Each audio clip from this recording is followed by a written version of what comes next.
দর্শক আসসালামু আলাইকুম।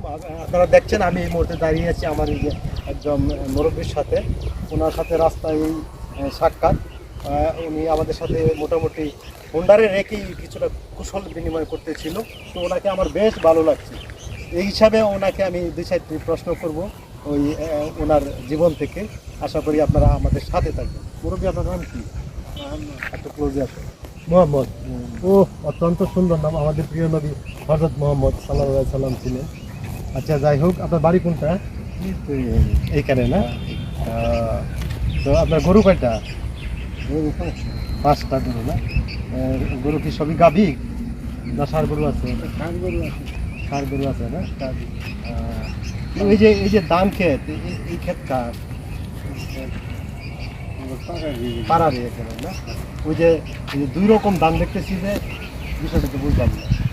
এইটা হচ্ছে বেড়া ধান, এটা বেড়ি ধান। এটা বেড়া ধান, এটা বেড়ি ধান। এটার নাম এইরকম? আগে তো এটাই করছে। আগে এগুলি বলছে। হ্যাঁ, আচ্ছা আচ্ছা। ওইটা বোধ হয় যে কৃষি অফিস থেকে তারা ডিরেকশন দিচ্ছে যে এই চাষটা করতে হবে। তারাই করতেছে। হ্যাঁ, একটু ধান কাটটা দেখাও। এটা দুই রকম ধান। আবার এদিকে বলতে হবে। দর্শক, আপনাদের কাছে বিষয়টি কেমন লাগলো? আশা করি ভালো লেগেছে। যদি ভালো লেগে থাকে অবশ্যই কমেন্ট করে আমাদেরকে জানাবেন। আমরা আপনাদেরকে এরকম ভিডিও দিতে আবারও হাজির হব এই বেতার বিলাস পেজে। ধন্যবাদ সবাইকে। আল্লাহ হাফিজ।